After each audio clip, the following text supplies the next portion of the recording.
j'espère que vous allez bien. Aujourd'hui, jour 149, bienvenue à Underdog. Aujourd'hui, j'avais le goût de me rappeler comment était née l'idée de vivre dans mon véhicule, à quoi j'avais pensé, à quoi j'avais fait référence pour me donner la motivation de peut-être me lancer dans cette expérience-là pour rembourser mes dettes. Je suis retourné dans mon Facebook Messenger parce que je me rappelle que c'était à un de mes bons chums que j'avais compté ça. J'avais partagé une vidéo qui témoignait d'une personne aux États-Unis qui faisait ça pour ramasser un cash down pour une mini-maison du nom de Michael Hickey. Fait qu'il y a beaucoup de vous qui m'avaient parlé de lui. Et effectivement, je sais c'est qui parce que c'est lui qui m'a influencé un peu, pas mal, à faire ce que je fais depuis maintenant 149 jours.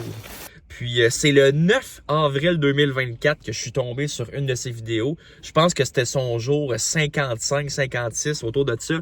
Puis quand j'ai regardé ça, je me suis dit, crème, ça serait pas mal mon style. Je le sais que je serais capable de faire face à cette adversité-là. J'ai pas besoin de beaucoup pour me sentir confortable, pour me sentir en sécurité. J'ai besoin de très peu. Je me considère vraiment comme minimaliste. Fait que je me suis dit, crème, pourquoi pas? J'ai énormément de dettes. Je pense que je pourrais faire un beau projet avec ça, quelque chose de positif, autant pour moi que pour les autres. Fait que je me rappelle que j'avais partagé ça avec mon ami, cette vidéo-là. Puis tu sais, j'avais dit, garde, c'est rien de sérieux, là, mais c'est juste que crème, 2000$ en 2 mois, ça serait quand même déjà ça de rembourser sur mes dettes. Quoique, justement, à l'époque, je pensais que 1000$ par mois, c'est ça que je rembourserais sur mes dettes. Puis là, on peut le voir aujourd'hui, après 149 jours, je suis à tout près de 11 000$ de mis, soit sur mes dettes ou sur un fonds d'urgence. Fait que finalement, mon beat est encore plus grand, plus élevé que ce que je m'étais imaginé dans ma tête dans ce jour-là du 9 avril. Moi, au début, je savais pas trop. C'était pas sérieux, là, parce que mon gros défi, mon angoisse, c'était de stocker mes choses. J'ai des effets personnels, un lit, un meuble d'ordinateur, un meuble pour mettre mes vêtements, etc. Donc, j'ai mon sac de hockey qui est un sac de gardien de but. Ça prend beaucoup de place. Fait que moi, à l'époque, je connaissais même pas ce qu'était U-Haul, les centres d'entreposage. J'avais aucune connaissance même sur comment prendre sa douche. Parce que l'option que je faisais allusion à l'époque, dans la discussion du 9 avril, c'était de prendre ma douche chez de la parenté, chez des amis. J'avais même pas évoqué l'option des gyms parce que je savais même pas que ça se faisait. Preuve à quel point que j'ai pas trop visité de gym dans ma vie aussi. Mes connaissances étaient très embryonnaires à ce niveau-là, comment vivre dans son véhicule. J'avais jamais songé à ça. Et là, ben justement, moi j'étais comme non, c'est pas sérieux, je faisais juste pitcher ça de même comme ça. Puis là, c'est là que mon ami me dit ouais, on le sait. Toi, quand tu fais juste parler quelque chose comme ça, que non, c'est pas sérieux, 2-3 jours après, tu vas te mettre à faire des recherches sur le sujet pour voir, tu sais, voir si c'est possible, etc. Puis je suis comme, c'est qui me connaît, man. Fait que finalement, ben on l'a vu, hein, le 1er juillet, ça a été mon premier jour dans mon véhicule. Finalement, j'ai décidé de me lancer parce que après avoir fait quelques recherches, j'ai vu que les U-Haul existaient, pouvaient permettre de pouvoir stocker son stock. Différentes options. Il y avait différentes grandeurs pour les lockers. Moi, j'ai pas tant de stock que ça, mais ça me prenait quand même un certain espace. Puis là, c'est là que je suis tombé sur les lockers Taxin à 155$. Fait que je me suis dit, let's go. Puis, tu sais, c'est prélèvement dans mon compte de carte de crédit. J'ai pas d'interaction à avoir avec le staff. On me remet un code que je compose un peu comme si c'était mon punch in, punch out de job. Fait que j'ai pas à interagir avec personne. Je me pointe là entre 5h et 22h. J'ai accès, je rentre à l'intérieur, je vais chercher mes choses, je m'en vais. Merci, bonsoir. Fait que ça, j'aimais ça. C'était flexible, c'était autonome, c'était indépendant. Ça me plaît évidemment, tu sais.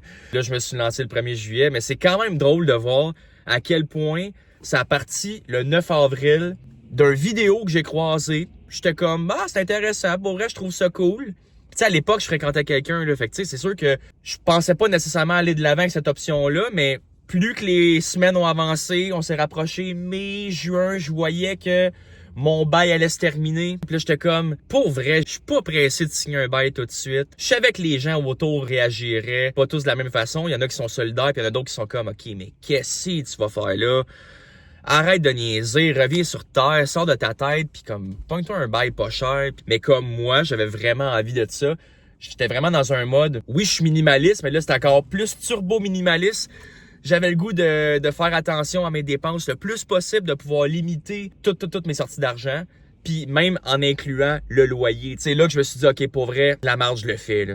Puis honnêtement, en ce moment, je trouve que c'est la meilleure décision que j'ai prise depuis fort longtemps. Même que j'ai souvent dit à mes amis, avoir su que j'aurais autant de facilité à m'adapter à ce mode de vie-là, j'aurais commencé en avril. No joke. J'aurais commencé plus tôt avoir su que ça aurait été aussi simple pour m'adapter. Je dis pas que c'est toujours facile. Parce que, oui, juste prendre sa douche, tu sais, je veux dire, je vais au gym. Mais tu sais, je rentre à l'intérieur, je passe le gate. À un moment donné, les gens le savent, là, que tu viens pas pour t'entraîner, là, sont pas caves non plus, là. Puis tu sais, les douches, oui, c'est des douches individuelles, mais t'as plusieurs douches. Je veux dire, en termes d'intimité, c'est pas le summum. Tu sais, c'est pas comme être à la maison. C'est pas le même niveau de confort. C'est sûr que c'est une adaptation. Mais je l'ai toujours dit, moi, c'est toujours un comparatif des inconvénients. Je tolère 1000 fois plus cet inconvénient-là que de devoir ralentir mon remboursement de dette. Parce que mes dettes, je les dis souvent dans les lives sur TikTok, dans d'autres vidéos, mais elles me nuisent à plusieurs niveaux, pas juste au niveau personnel, mais au niveau social, au niveau des relations que je développe, tant au niveau amical qu'amoureuse. De devoir refuser constamment des opportunités de sortie, de restaurant, etc. Parce qu'à chaque fois qu'on me propose de quoi qui a rapport avec l'argent, ben là, je me sens étranglé, c'est un flag, puis que là, je suis genre, oh mon Dieu, il faut que je fuis cette situation-là. C'est ça qui est insupportable. Fait que je me suis dit, temporairement, je suis game de vivre dans mon véhicule. Oui, au début, c'est 60 jours, là, on est rendu à 149. Ça dépasse largement ce que j'avais prévu au départ, mais en même temps, mon niveau d'inconfort est tellement bas versus tous les bénéfices que j'en retire que je regrette zéro d'avoir fait ce move-là. Fait que je suis pas en train de dire que c'est quelque chose que je recommanderais à tout le monde. Certainement pas. Il faut vraiment bien se connaître, hein. Nos forces, nos faiblesses, comment on fait face à l'adversité, ce qu'on a de besoin dans la vie, les petits plaisirs qu'on a de besoin. Moi, personnellement, mon plaisir se retrouve beaucoup plus dans le fait de voir ma balance de carte de crédit descendre que de m'écraser sur mon divan à écouter des séries, par exemple. Mais ça, il faut se connaître. C'est du self-awareness. Donc, avant d'avoir pris une décision comme ça, j'ai fait cette évaluation-là. Donc, c'est à vous, de votre côté, de le faire si jamais vous êtes dans une situation similaire et de voir, OK, est-ce que c'est un plan de match qui serait fait pour moi? Puis ça se peut que la réponse soit non, puis c'est bien correct. Mais quand je regarde le 9 avril et que je me regarde aujourd'hui où c'est que je suis rendu, je suis vraiment fier du cheminement que j'ai fait, puis je suis très content d'avoir rencontré cette vidéo-là. Comme quoi, des fois, les publicités sur Facebook ou les vidéos qui sont lancées dans l'algorithme sont pas toujours toxiques. Parfois, ça peut changer des vies comme ça a pu changer la mienne. Donc sur ce, hey, merci beaucoup pour ceux qui me suivent depuis le début, que ce soit sur TikTok, sur YouTube, sur Instagram. Vous êtes fabuleux. Puis ça me donne vraiment un boost pour pouvoir continuer cette aventure-là, puis continuer à me dépasser jour après jour, malgré les embûches, malgré des fois les ups and downs des émotions. Vous me lâchez pas, puis pour ceux qui croient que je les inspire, ben malgré cette situation fâcheuse-là dans laquelle je me suis mise, ben si je peux apporter quelque chose de positif, ben tant mieux. Alors sur ce, merci beaucoup, puis on se revoit très bientôt. Ciao tout le monde!